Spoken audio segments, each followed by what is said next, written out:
سوال ہے جی غم صاحب کہ عام طور پہ دیسی کہتے ہیں کہ والدین کے ہاں یہ پرسپیکٹیو ہوتا ہے کہ کچھ بھی ہو جائے بچوں کی مال، بچوں کے کیریئر کی اورینٹیشن، ان کی چوائسیز، بچوں کی شادی کہاں کرنی ہے، اس سب کا حق وہ سمجھتے ہیں کہ ہمارے پاس ہے۔ پوچھا یہ گیا ہے کہ کبھی کبھی والدین اس طریقے سے پیش نہیں آتے جیسے والدین کو پیش آنا چاہیے، تو بچے کس حد تک اپنی پراپرٹی، اپنی جو چوائسیز ہیں ان پر اپنے پیرنٹس کو حق دیں؟ بچے دیں یا والدین دیں؟ یعنی والدین تو پوچھ کے لیتے نہیں ہیں، تو اب بچوں کے اوپر دینی لحاظ سے کیا چیز لازم ہے کہ وہ والدین کو کتنا کچھ دے سکتے ہیں؟ دیکھیے، پہلی بات تو یہ ہے کہ والدین کا حق بہت غیر معمولی ہے۔ اللہ تعالیٰ کے بعد جو سب سے بڑا حق ہے وہ والدین کا ہے۔ اللہ تعالیٰ نے یاد دلایا ہے کہ تمہاری ماں نے کس طریقے سے تمہیں اپنے پیٹ پہ رکھا، پھر تمہیں پالا پوسا، راتیں جاگ کر تمہاری خدمت کی۔ یہ سب کوئی معمولی چیز نہیں ہے۔ ہمارے بھی جب بچے ہوئے تو ہمیں اندازہ ہوا کہ بچوں کی پیدائش اور بچوں کی پرورش اور بچوں کی تعلیم یہ کتنی ذمہ داری کی چیز ہے۔ تو بچوں کو ہمیشہ اس کا شکر گزار رہنا چاہیے۔ اس شکر گزاری کو قرآن نے ایک لفظ میں ادا کی ہے، وَبِالْوَالِدَيْنِ إِحْسَانًا۔ تم اپنے والدین کے ساتھ حسن سلوک کا رویہ اختیار کرو، اچھے رویے کے ساتھ ان کے ساتھ پیش آؤ، ان کی بات سنو، ادب کے ساتھ بات کرو۔ اختلاف بھی کرنا ہے تو احترام کے ساتھ اختلاف کرو۔ لیکن جس وقت اولاد نوجوان ہو جاتی ہے، یعنی بالغ ہو جاتی ہے، اس کے بعد والدین کو بھی یہ سمجھ لینا چاہیے کہ اب جس طرح ہمیں اللہ تعالیٰ نے ارادہ و اختیار دیا ہے، وہ ارادہ و اختیار اب ان میں بھی پیدا ہو گیا، یہ باشعور ہو گئے ہیں۔ اس کے بعد ان کے بارے میں فیصلے انہی کو کرنے لینے چاہیے، اور انہی کا حق ہے کہ وہ فیصلے کریں۔ ہم والدین کی ذمہ داری یہ ہے کہ اس موقع پر ان کی مدد کریں، ان کو اپنے تجربات سے آگاہ کریں۔ اگر کسی چیز میں ہم کوئی خرابی دیکھ رہے ہیں تو اس خرابی کے بارے میں دلیل کے ساتھ بات واضح کرنے کی کوشش کریں، لیکن فیصلے ان کو کرنے دیں، اس لیے کہ وہ فیصلے کریں گے، اس میں اگر غلطیاں بھی کریں گے تو اس سے بہت کچھ سیکھیں گے۔ ہمارا یہ کام نہیں ہے کہ ہم ان کی شخصیت کو تباہ کر کے رکھ دیں، اس کو نشو و نما نہ پانے دیں، ان میں فیصلے کی صلاحیت ہی نہ پیدا ہونے دیں، ان کے اندر یہ قوت ہی پیدا نہ ہونے دیں کہ وہ کوئی کام اپنی مرضی سے کر سکیں۔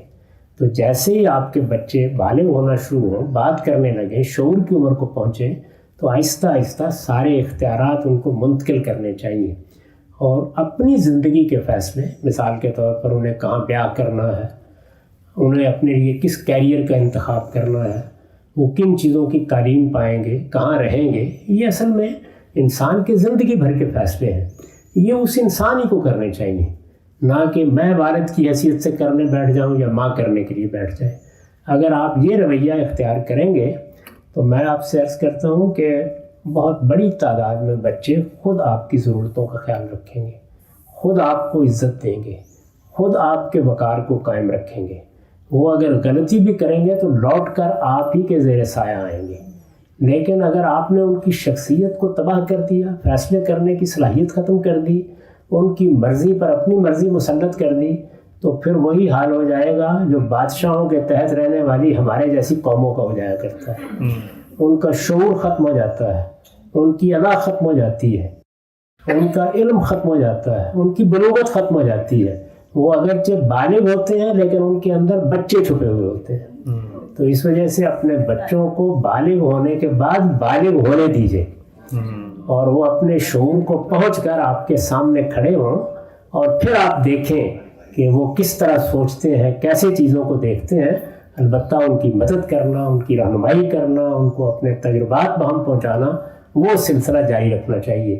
اس کا موقع بھی بچے اس صورت میں دیتے ہیں جب آپ نے ان کی انانیت کی قدر کی ہوتی ہے۔ میں نے آپ سے بھی عرض کیا کہ انا ایک ایسی چیز ہے کہ اگر ہم نے اس کو مجروح کر دیا تو پھر آدمی ابلیس بنا کرتا ہے۔ تو اس وجہ سے اس سے اللہ کی پناہ مانگنی چاہیے، بچوں کے ساتھ لگ کر، مل کر، ان کی خواہشوں، ان کی تمناؤں اور ان کے منصوبوں کو سمجھ کر ان کی مدد کرنے کا طریقہ اختیار کرنا چاہیے۔ تو یہ تو معاملہ ہے جو والدین کو اختیار کرنا ہے۔ اس کے بعد رہ گئی یہ بات کہ کسی موقع پر والدین کو کسی خدمت کی ضرورت ہے، تو میرا خیال ہے کہ اچھی اولاد اگر اس نے پھر واقع حقائق کو سمجھا ہے، دنیا کو سمجھا ہے، پس منظر کو دیکھا ہے، تو اپنا سب کچھ قربان کرنے کے لیے تیار ہو جاتی ہے۔ لیکن اس میں بھی والدین کو کبھی اس سطح پر نہیں جانا چاہیے کہ گویا جو اب تم کماؤ وہ آ کر ہماری جھولی میں ڈال دو۔ نہیں، اس کی بھی کوئی لائیں گے نا آپ اپنی بہو، وہ ویسے لاتے وقت ہی بہو ہوتی ہے، اس کو عزت دیں، وقار دیں، اس کو بھی اپنا گھر بنانے دیں۔ وہ بھی جب آتی ہے تو آ کر بڑی تمناؤں آرزوؤں کے ساتھ ایک نئی زندگی شروع کرنا چاہتی ہے، تو اگر اس کے لیے بھی زندگی تنگ کر دی جائے گی تو اس طرف سے بھی رد عمل ہوگا۔ تو بہت اچھے طریقے سے معاملات اگر آپ کریں گے تو امید ہے کہ بچے بھی خیال رکھیں گے، اور جو کچھ وہ کر سکتے ہیں وہ آپ کے لیے کریں گے۔ اس کو ہمارے پیغمبر نے ایک موقع کے اوپر جب ایک بچے نے پوچھا کہ والد مجھ سے کچھ مطالبہ کر رہے ہیں، تو رسول اللہ نے فرمایا تم اور تمہارا مال تمہارے والد ہی کا ہے۔ تو یہ جذبہ ہونا چاہیے۔ اب تو بالکل واضح ہو گیا میکائل بھائی، آپ اسی سے متعلق کوئی بات توضیح؟ جی سوال یہ کہ زیادہ تر جو والدین کے حقوق ہوتے ہیں وہ تو چلے انفورس ہو جاتے ہیں، کبھی والدہ کی چپل کی صورت میں یا والد صاحب کی بیلٹ کی صورت میں۔ تو جب بچے بڑے ہو جاتے ہیں، کئی والدین ایسے ہوتے ہیں جو وہ یہی بیہیویئر کنٹینیو رکھتے ہیں بچوں کے اوپر، بے شک وہ بالغ ہو گئے ہیں۔ اس موقع پہ ایک بالغ بچہ ہو، وہ اس کی کیا ریاکشن ہونی چاہیے، کس طرح سے اس چیز کو ہینڈل کرے، والدین کی عزت کرتے ہوئے بھی لیکن اپنے آپ کو ابیوز سے بچاتے ہوئے؟ جی مختصر الگ ہو جائے گی، یہی بہتر ہوتا ہے ایسے موقع۔ ہمارے ہاں اکٹھے رہنے کا طریقہ ہے، وہ بعض اوقات بہت ہی خطرناک نتائج پیدا کر دیتا ہے۔ تو اس میں بہتر یہی ہوتا ہے کہ اگر والدین کا یہ مزاج ہے، اور اللہ سے دعا کرنی چاہیے کہ والدین کا یہ مزاج نہ ہو، وہ محبت کرنے والے ہوں، شفقت کرنے والے ہوں، یعنی کسی وقت تعدیب کے لیے کوئی سزا دینے کا معاملہ بچوں کے ساتھ تو ہو سکتا ہے، لیکن یہ کہ بڑوں کے ساتھ بھی یہ معاملہ کیا جائے، میرے خیال میں کوئی باشعور والد والدہ یہ کبھی نہیں کریں گے۔ اگر اللہ تعالیٰ نے ان کو کچھ فہم عطا کیا ہے تو جیسے ہی بچے باقاعدہ بات کرنے کے قابل ہو جاتے ہیں، اس کے بعد تو صرف بات ہی کرنی چاہیے، اپنی بات پیش کریں، دوسرے کی بات سنیں، دلیل کے ساتھ بات سمجھائیں، یہی طریقہ ہونا چاہیے۔